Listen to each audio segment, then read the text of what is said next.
নমস্কার বন্ধুরা, আজকে অনেকদিন বাদে ভিডিও আনলাম। আজকে আমি আপনাদের বলবো ব্রেডবোর্ডের কিছু সুবিধা ও অসুবিধা। ব্রেডবোর্ড কি, রো এবং পাওয়ার রেল কীভাবে যুক্ত থাকে, আইসি এই মাঝখানে বসাতে হবে কেন, এখান থেকে এরকম পার্টিশন করা কেন, এইগুলো এরকম বাইরে বেরিয়ে থাকে কেন এবং এইগুলো এরকম ভিতরের দিকে থাকে কেন, এরকম সব কিছু আজকে ভিডিওতে আলোচনা করেছি। ভিডিওটা পুরোটা দেখা অনুরোধ রইল। ব্রেডবোর্ড কাকে বলে এবং কি? ব্রেডবোর্ড হলো একটি সোল্ডারবিহীন প্রোটোটাইপ বোর্ড যার সাহায্যে ইলেকট্রনিক সার্কিট সহজেই তৈরি ও পরীক্ষা এবং পরিবর্তন করা যায়। এতে কোনো সোল্ডারিং করতে হয় না, সরাসরি পিন জুড়ে কানেকশন করতে পারবেন। জাম্পার তার ও বিভিন্ন ইলেকট্রনিক কম্পোনেন্ট সরাসরি বসিয়ে সার্কিট বানানো যায়। আর এতে আপনি দীর্ঘস্থায়ীর জন্য সার্কিট বানাতে পারবেন না। এটা ক্ষণিকের জন্য স্যাম্পল হিসেবে আপনারা বসিয়ে কাজ করতে পারেন। এটা দীর্ঘস্থায়ী ব্যবহারযোগ্য নয়, এটা জাস্ট প্রজেক্ট করার জন্য এবং প্রজেক্টটা ঠিকঠাকভাবে কাজ করছে কিনা সেটা যাচাই করার জন্য আপনারা এতে লাগিয়ে ব্যবহার করতে পারবেন। প্রথম সুবিধা হচ্ছে এতে সোল্ডারিং করতে হয় না। কোনো সোল্ডারিং ছাড়া এতে সহজে সার্কিট তৈরি করা যায়। এখানে কোনো সোল্ডারিংয়ের জায়গা নেই, এর ভিতরে পিন মতন করা আছে, একটু দেখাই, এরকম ভিতরে করা আছে। আমি পাশে ছবি দিয়ে দিচ্ছি, ছবি দেখলেই বুঝতে পারবেন। বারবার পরিবর্তন করা যায়। এতে পিসিবি বা জিরো পিসিবি যেগুলো আছে সেগুলোতে কম্পোনেন্ট বসানোর সময় ঝালাই করতে হয়, কিন্তু এতে সেটা করতে হয় না। এটা হচ্ছে এটার বড় সুবিধা এবং বারবার পরিবর্তন করা যায়। যখন প্রজেক্ট আপনারা বানাবেন সেটা ঠিকভাবে কাজ করছে কিনা বা ভুল সংযোগ করেছেন কিনা সেটা এই বোর্ডে যাচাই করতে পারবেন। একই ব্রেডবোর্ডে বারবার বিভিন্ন প্রজেক্ট করা সম্ভব বা করা যায়। আপনারা একটা বোর্ড, দুটো বোর্ড, তিনটে বোর্ড, যে কটা বোর্ড হোক, এই যেমন এই যে পিনগুলো করা আছে সেই পিনগুলোতে এরকম ম্যাচিং করে উপর থেকে বসিয়ে দিতে হবে। বসিয়ে দিলে আপনার সাইজটা বেড়ে যাবে। বা যদি এখানে বসান, এই যে পিনগুলো এখানে ম্যাচিং করে যদি বসান তাহলে এখন বড় হয়ে যাবে, এখন চৌকো হবে। আপনারা বড় একটা তৈরি করতে পারেন, ক্যামেরায় আসছে না, বড় করতে পারবেন। এটাও একটা সুবিধা। আমি দামটা বলছি না, কারণ মার্কেটের দাম ওঠানামা করে। নতুন যারা ইলেকট্রনিক্স শেখার সময় বিভিন্ন কাজে সার্কিট পরীক্ষা নিরীক্ষা বা যাচাই করতে যখন হয় তখন বোর্ডটা খুবই কাজে দেয়। তার কারণ এখানে আমি দেখাই, এখানে দেখুন 1, 5, 10, 15, 20, 25, 30, 35 এরকম করে পিনগুলো দেওয়া আছে, কিন্তু এখানে অ্যালাইনমেন্টগুলো ঠিকঠাক দেওয়া নেই। কারণ বোর্ডটা লোকাল, কমা দামি বলে আপনারা যখন বেশি দাম নেবেন তখন এখানে অনেক কিছু পাবেন। এই লেখাগুলো একটু পারফেক্ট জায়গায় থাকবে। কিছু বোর্ডে একের বদলে 0 লেখা থাকবে। আর ABCDগুলো হচ্ছে এই রোগুলোকে নির্দেশ করছে, আর এই একগুলো হচ্ছে কলমকে নির্দেশ করছে। মানে যদি বলা যায় এ রোতে 20 নম্বর কলম, তখন 20 নম্বর কলম এইখানে হবে A20, এ নম্বর 20। তাহলে আপনারা নোট ডাউন করে করেও আপনারা ব্যবহার করতে পারবেন। তাই এতে অনেক কিছু ফ্যাসিলিটি আছে। কিছু কিছু বোর্ডে এখানে ওপরে লাল একটা লাইন টানা থাকবে এবং নিচে নীল। এটা কি নির্দেশ করে সেটা আমি পরে বলছি। কোনো পিসিবি ছাড়াই আপনারা সরাসরি কার্যকারিতা পরীক্ষা করে নিতে পারবেন সার্কিট বানিয়ে।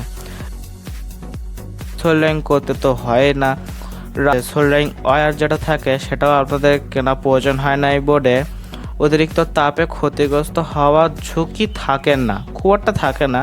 কিন্তু প্লাস্টিক তো যখন অতিরিক্ত এম্পিয়ার বা ভোল্ট শর্ট হয়ে যাবে তখন গরম হয়ে পিন তো গরম হয়ে যায়, তখন বোর্ডটাকে গলিয়ে দেবে।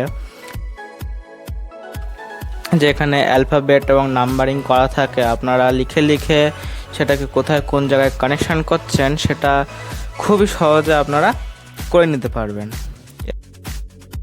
শিলা সঞ্চয় বা লুজ কানেকশান অনেকবার ব্যবহার করলে পিনগুলো যেগুলো থাকে সেগুলো গ্রিপ কমে যায়, এর ফলে ঠিক মতন লাগালেও মাঝে মধ্যে কানেকশান হয় না।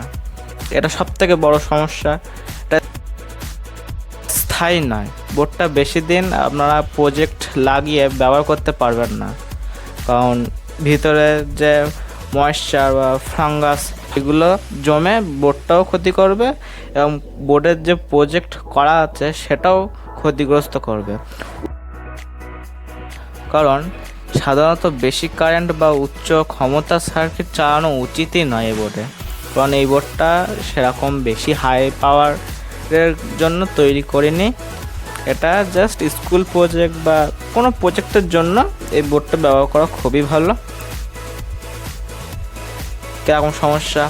আরএফ বা রেডিও ফ্রিকোয়েন্সি বা খুব উচ্চ গতির ডিজিটাল সার্কিটে ব্রেডবোর্ডের অতিরিক্ত ক্যাপাসিট্যান্স ও ইন্ডাকট্যান্সের কারণে সিগন্যালের সমস্যা হতে পারে।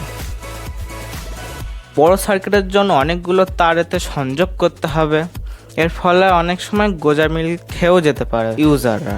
সময় ত্রুটি খুঁজে বার করা অনেক কঠিন হয়ে পড়ে যখন অনেকগুলো বোর্ড কানেকশন করতে করতে গিয়ে ধরো কোনো ফল্ট হলো, তখন ফল্ট বার করা খুবই কঠিন। এতে ভুল সংযোগের সম্ভাবনা খুব বেশি, কারণ অনেকে ব্রেডবোর্ডটা কীভাবে ব্যবহার করে, এই যে আমি প্রথমেই বলছি এখানে একটা জোরে আর এখানে একটা জোরে, নিজের ইচ্ছা মতনভাবে এগুলো জোরে, এটা কিন্তু একদম ঠিক না। এটা কিন্তু কলম বাই ওয়াইজ করা আছে ভিতরে, আমি প্রথমে ছবিতে দেখালাম।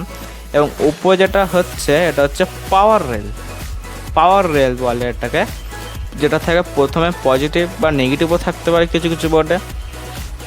সেখানে ভালোভাবে আইডেন্টিফিকেশন করা থাকে যে কোথায় পজিটিভ এবং কোথায় নেগেটিভ, সেটা পাওয়ার রিলে থাকবে।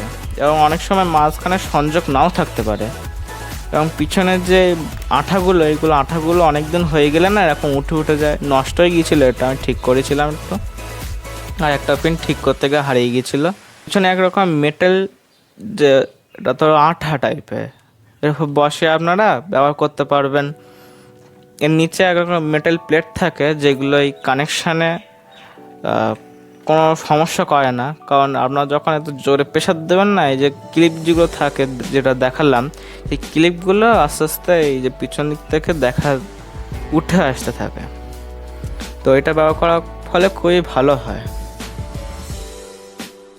মাঝখানে এরকম গ্যাপ থাকে কেন?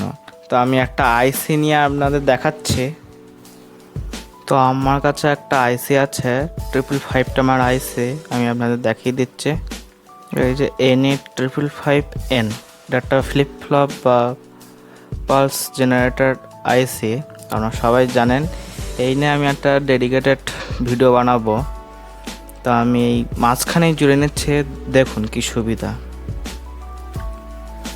আমি জুড়ে নিলাম, এর ফলে কি হলো, প্রথম পিন থেকে 4 নম্বর পিন পর্যন্ত আলাদা চারটে কলমে ভাগ হয়ে গেছে, এবং এই সাইডে আবার 4টে কলমে ভাগ হয়ে গিয়েছে।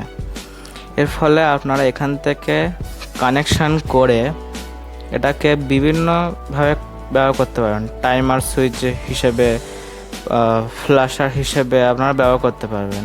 তো 555 নিয়ে কীভাবে পালস জেনারেটেড বা ফ্ল্যাশার বানাবেন সেই নিয়ে আমি আলাদা একটা ভিডিও বানিয়ে দেবো। তো মাঝখানে আইসি, মাইক্রো কন্ট্রোলার, ESP32 সুইচ।